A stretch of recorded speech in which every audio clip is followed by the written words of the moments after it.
Vamos lá então, aula 15, a utilidade de uma confissão de fé. Nós falamos do privilégio de ter uma confissão de fé na última aula e hoje nós vamos tratar da utilidade dela. Por que que a gente precisa? Por que que a gente não fica só com a Bíblia?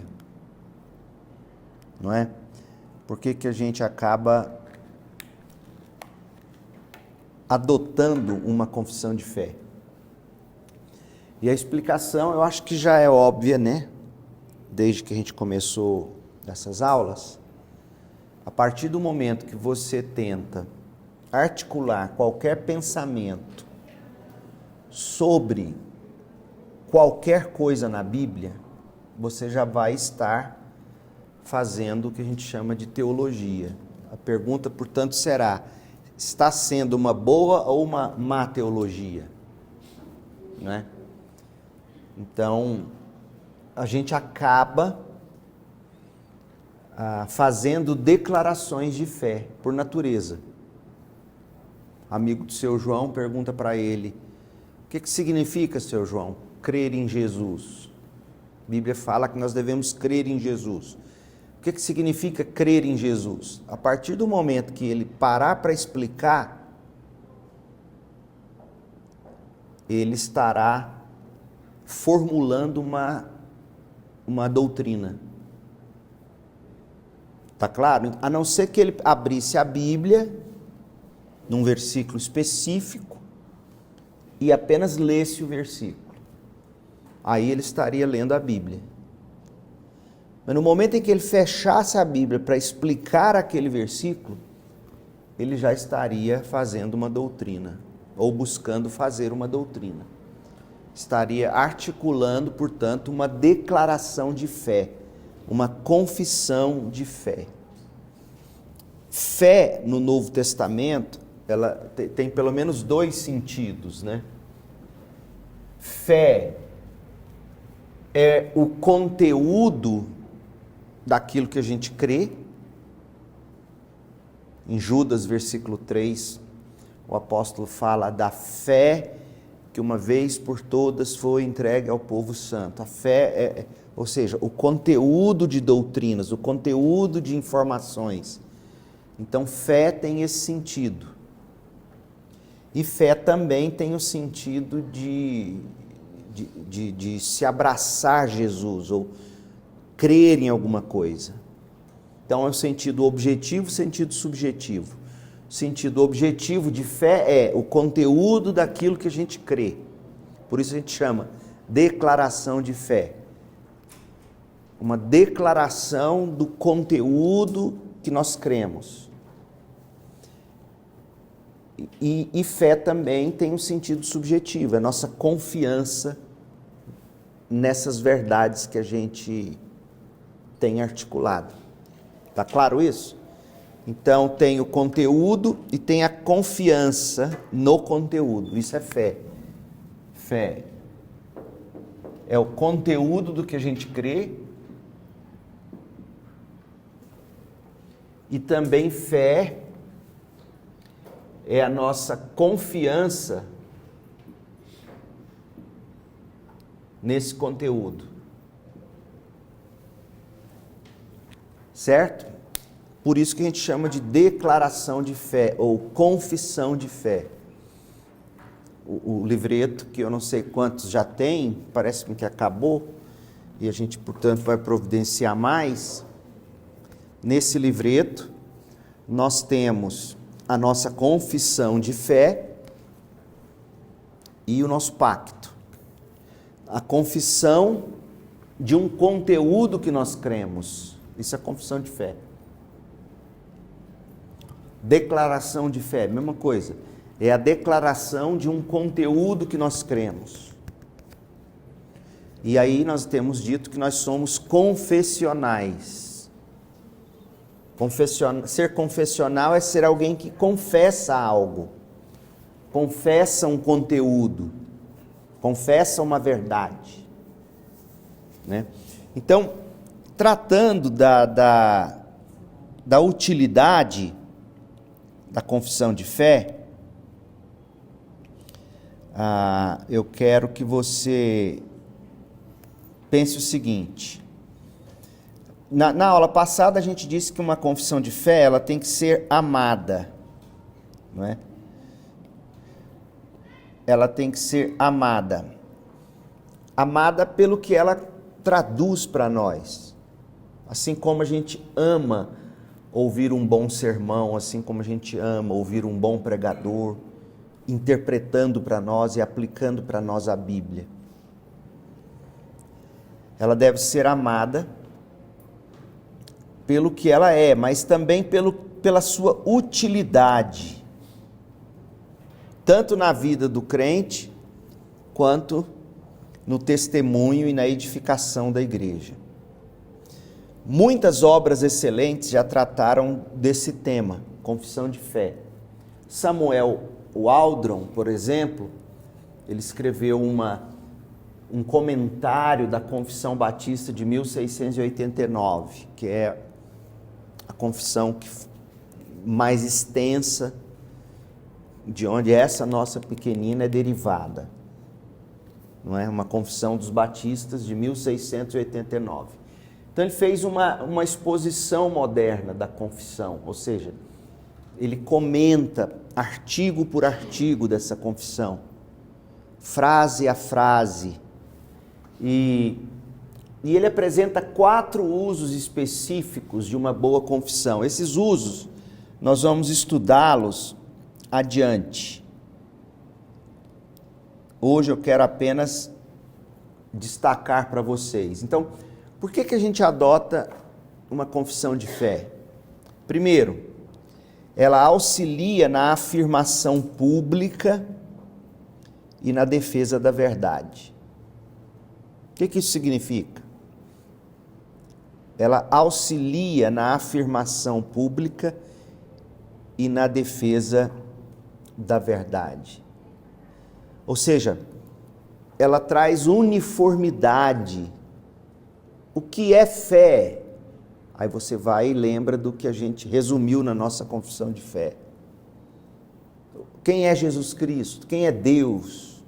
Então ela traz uma afirmação pública, auxilia nessa afirmação pública e na defesa da verdade. Por quê?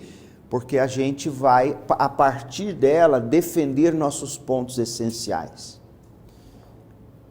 Outra coisa, a confissão de fé fornece padrões para a comunhão. Para você ser membro de uma igreja batista, você tem que crer em determinados pontos que são essenciais para nós. Você não é obrigado a crer. Ninguém é obrigado a crer. Entretanto, se você se filia ou se torna membro de uma igreja, você tem sim o dever de abraçar esses padrões. Isso traz, de novo, uniformidade. Padrões para a nossa comunhão. Por que isso é importante? Você vai lembrar de Atos capítulo 2, quando a igreja ela nasce depois de Pentecostes, fala que os apóstolos perseveravam antes de qualquer coisa na doutrina dos apóstolos. E aí é que ele vai dizer, e na comunhão, e no partir do pão. Então, antes de comunhão, você tem doutrina. Nós temos um padrão doutrinário.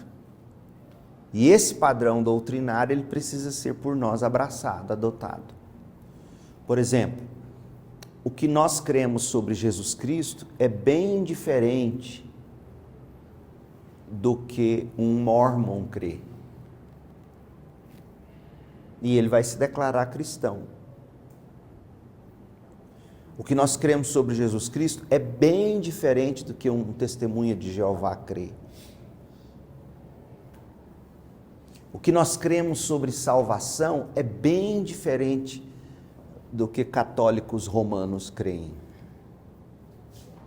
Então, nós temos um padrão para a nossa comunhão. E quando não se ajusta a esse padrão, nós temos um padrão também para a disciplina eclesiástica, ou seja, a pessoa começa crendo direitinho e de repente ela vem com umas ideias doutrinárias muito diferentes daquilo que a gente acredita, como sendo essencial.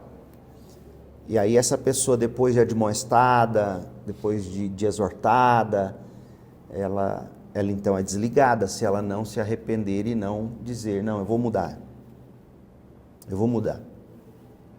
Por isso que nós batistas, nós temos 2 documentos. Nós temos uma confissão de fé e nós temos um pacto.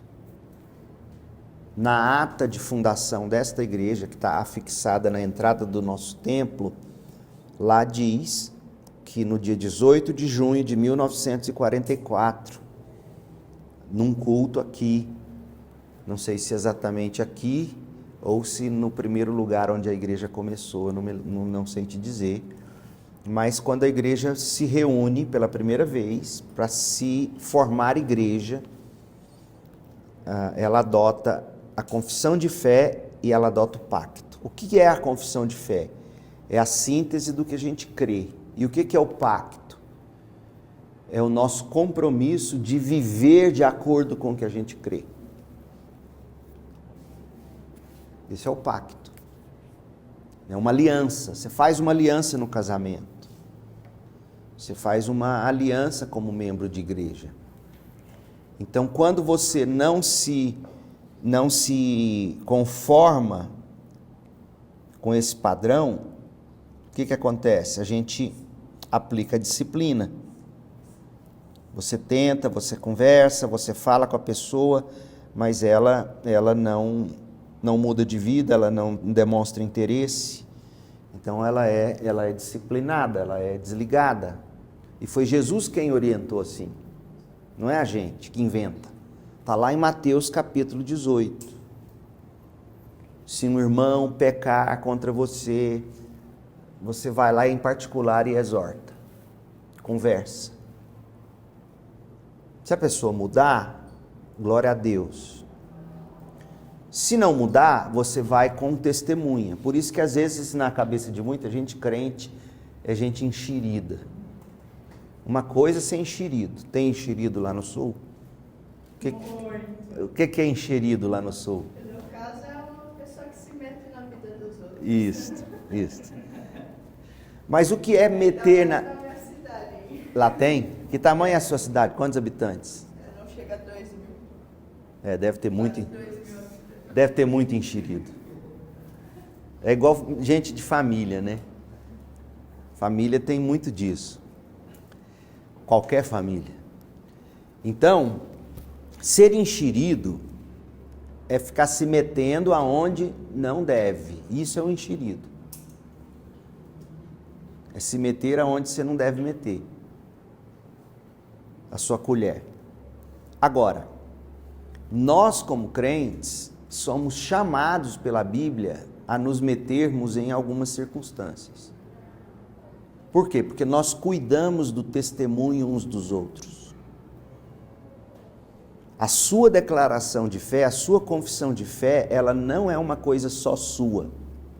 Ela é uma coisa da igreja. Jesus, de novo, quem orienta isso. Está lá em Mateus 16. Está lá em Mateus 18. Jesus é quem vai fazer isso. Por exemplo, digamos que você decida viajar para os Estados Unidos.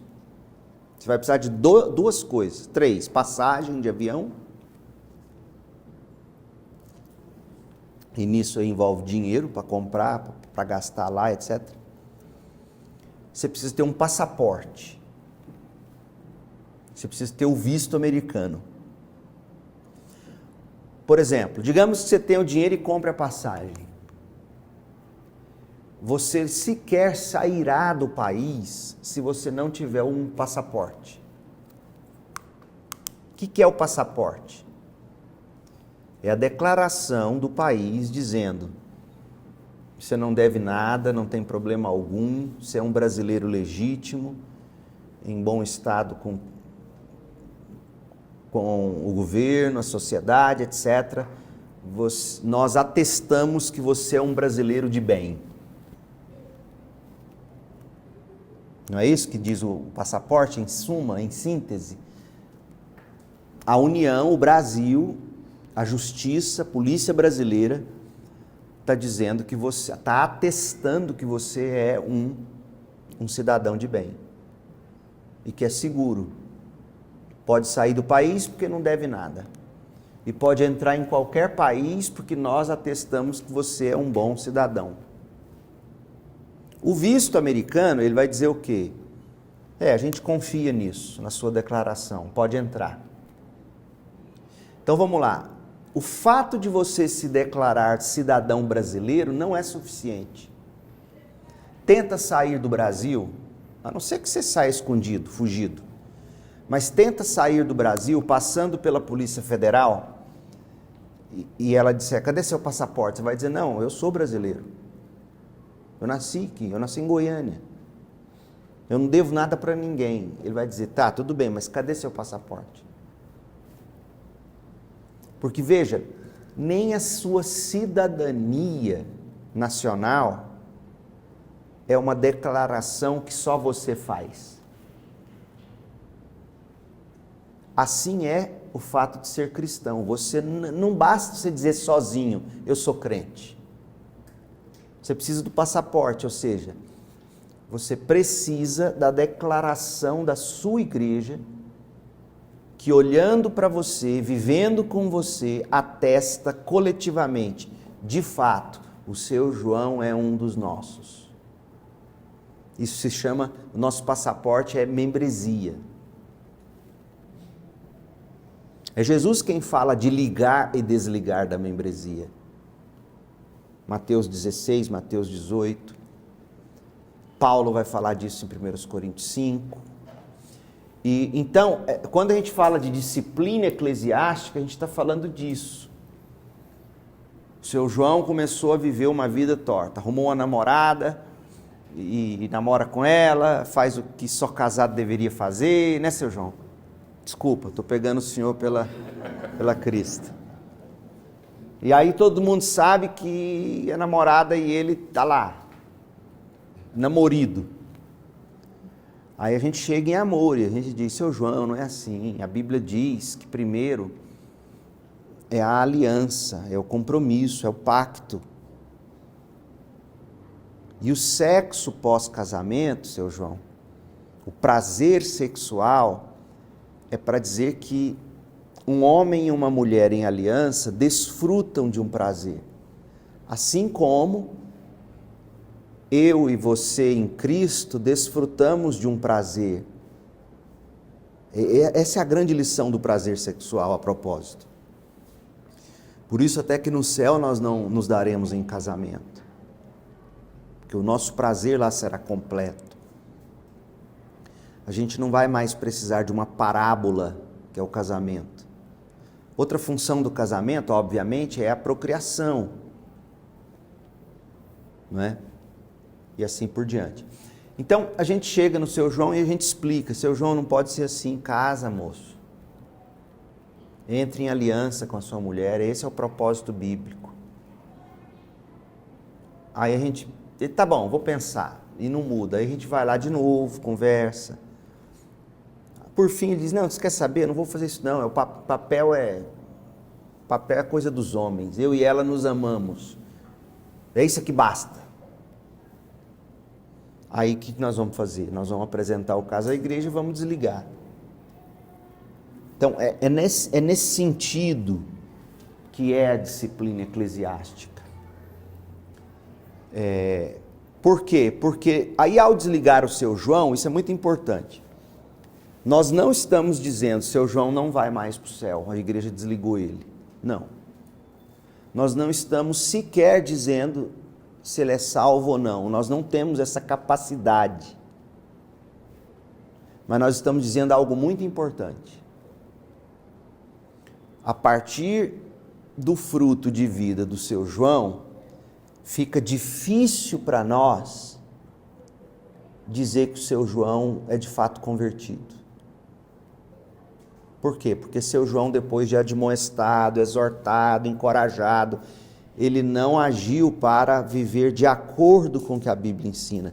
Então, olha, seu João, a igreja não está dizendo que o senhor é um condenado ao inferno, ao te desligar. Mas a igreja está dizendo, fica difícil a gente emitir o passaporte nesse caso.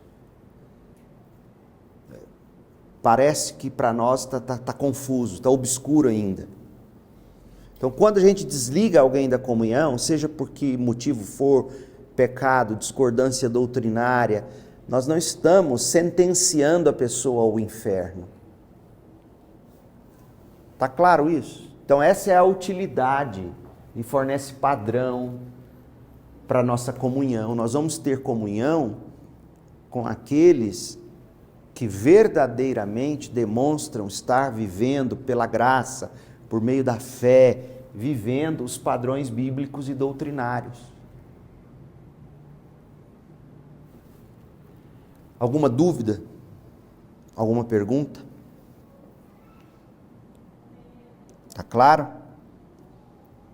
Que esse é um dos tópicos mais difíceis quando você fala em igreja. Essa questão, duas coisas são muito difíceis, a disciplina eclesiástica e dízimo.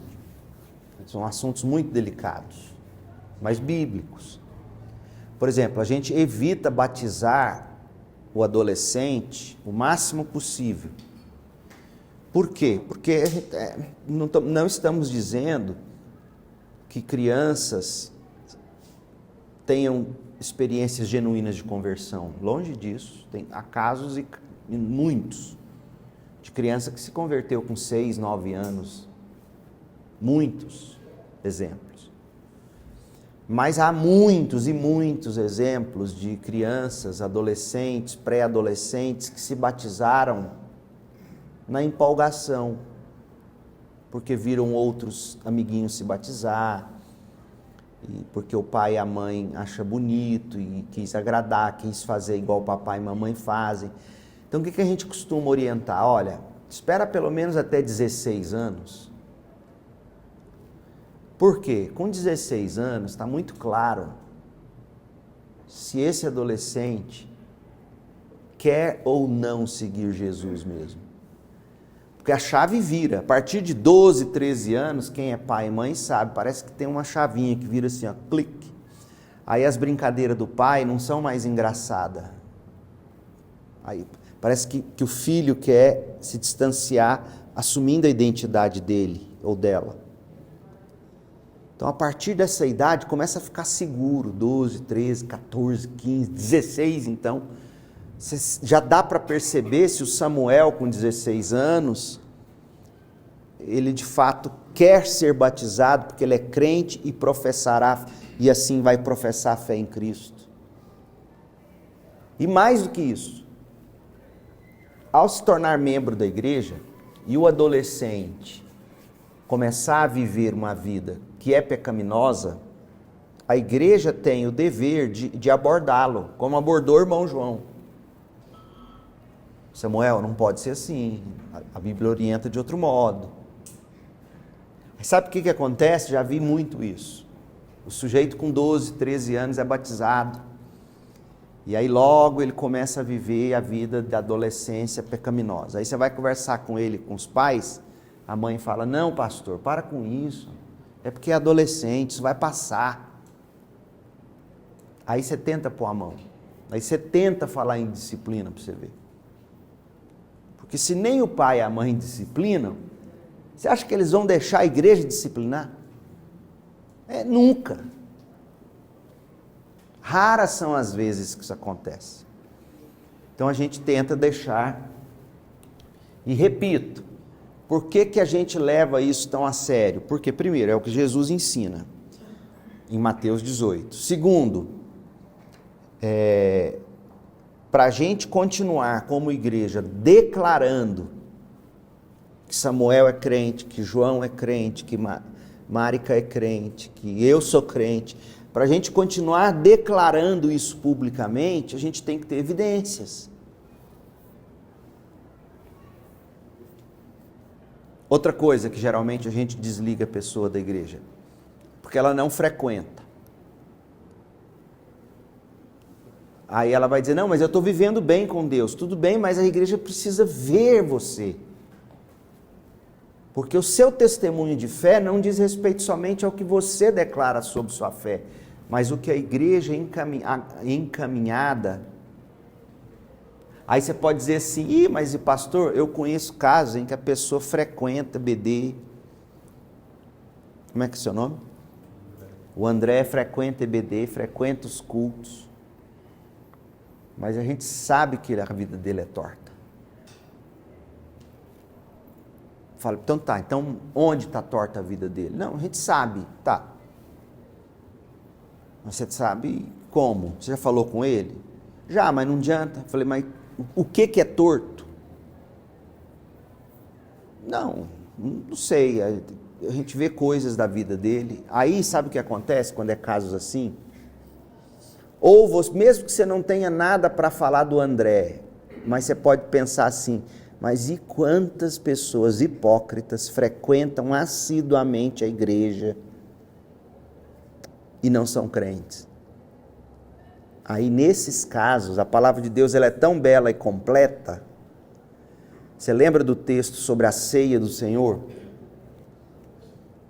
1 Coríntios 11, Paulo vai dizer assim, olha, se você come do pão e se você bebe do cálice, sem examinar a si mesmo,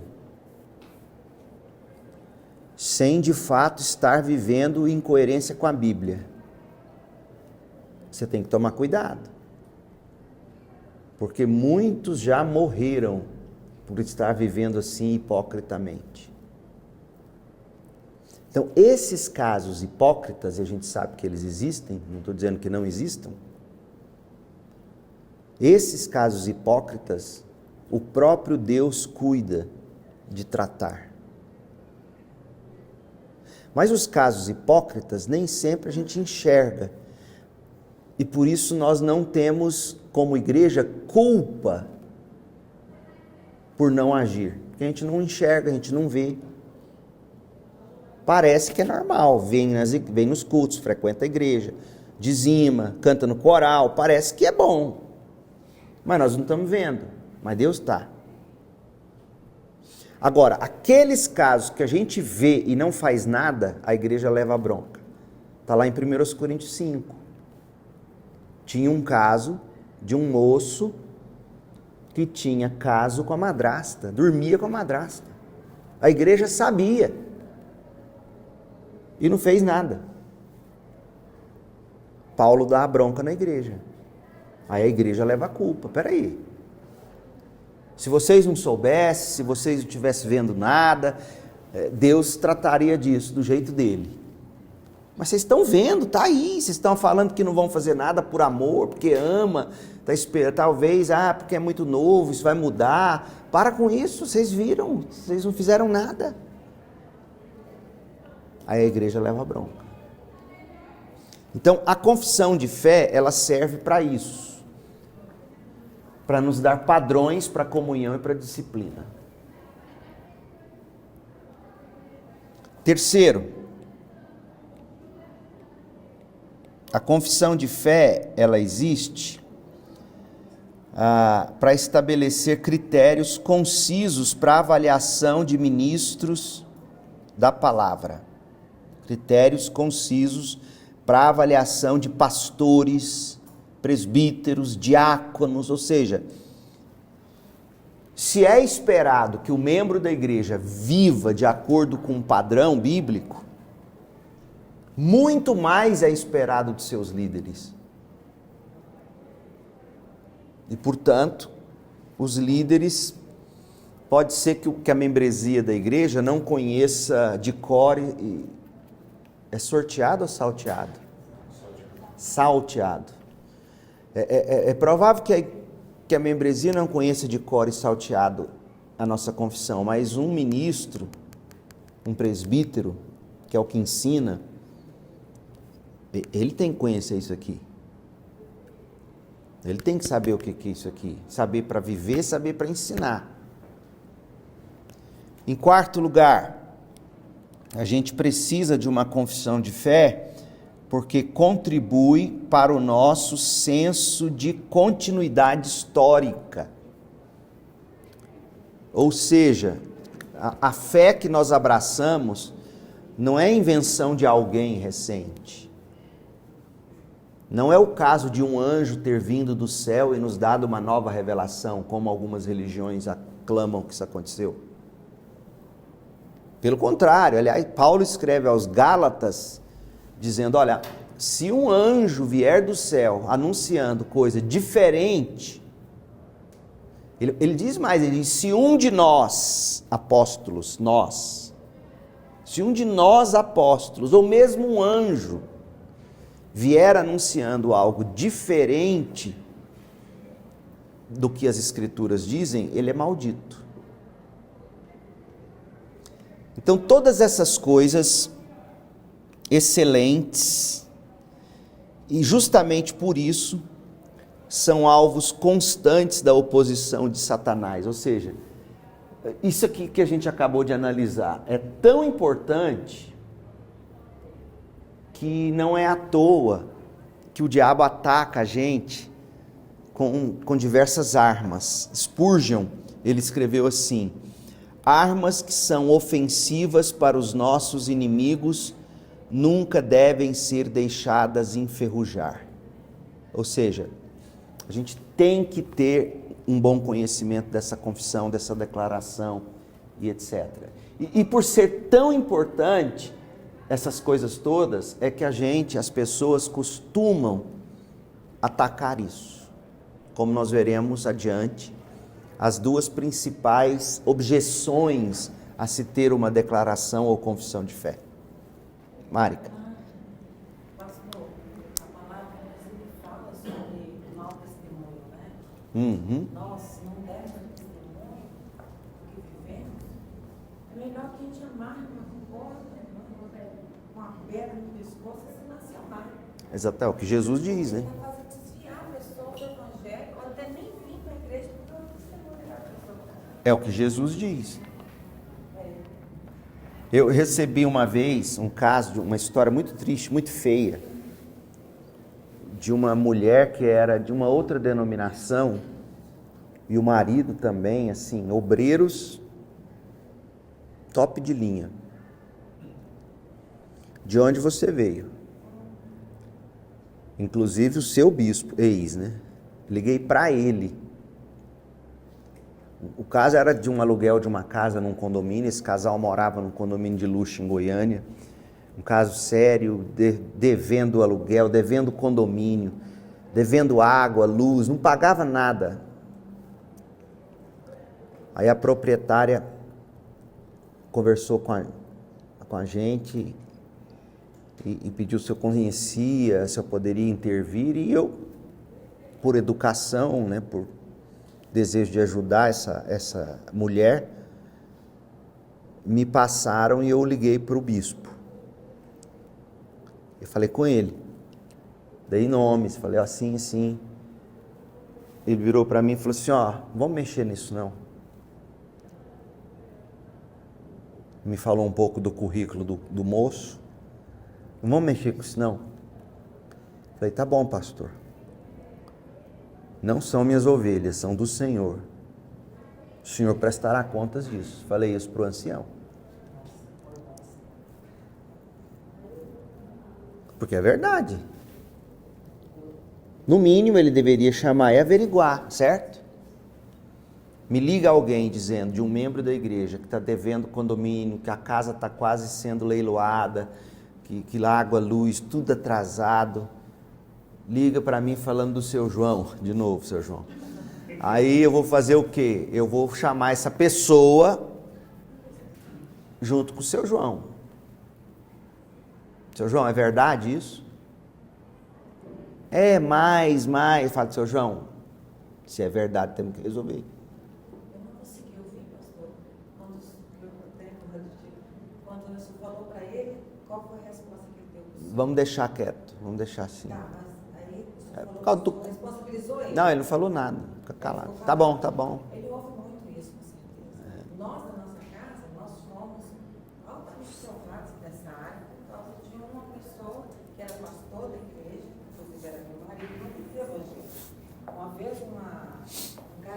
iniciou, sentou comigo, ele era obreiro, e falou para mim que ele era um culpado desse evento. Que ele era o quê? Eu era tão crente, culpado. Esse pastor era culpado. Era culpado. Ah. Aí eu falei, mas o que aconteceu? Isso, que ele fazia, era tanta coisa, sabe? Então hoje eu não dá conta de ser crente mais. É difícil. É muito. Deus chamou a gente a uma forma muito especial para a gente conseguir e está amando Jesus do mesmo jeito. Porque nossa fé não estava nele.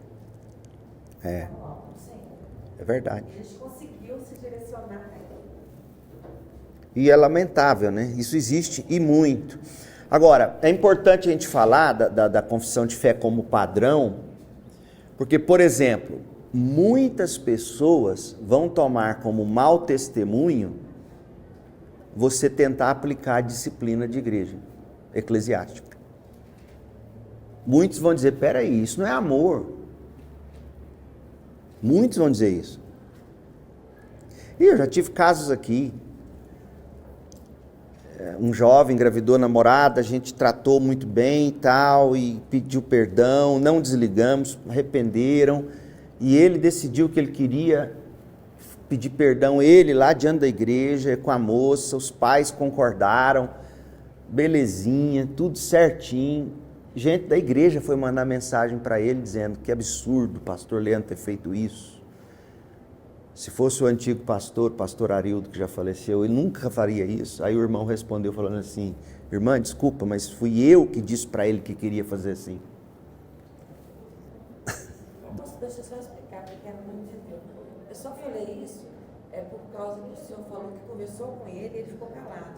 Da mesma forma que o senhor conversou com ele e ele ficou calado, muitas pessoas que eu sei conversaram com ele a respeito desse pastor e ele nunca disciplinou ele. Acho que eu lembro de ele que não disciplinava os filhos, né?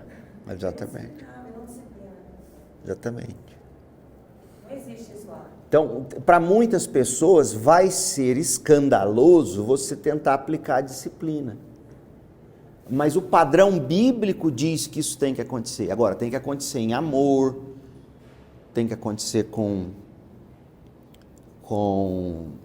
sabedoria.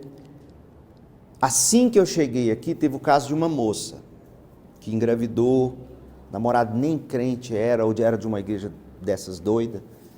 A gente conversou com ela estava arredia.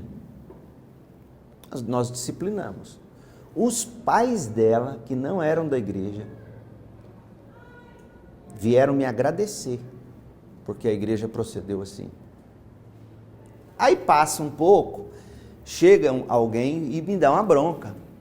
Você fez isso porque é mulher, porque mulher aparece a barriga, como se fosse eu que fizesse.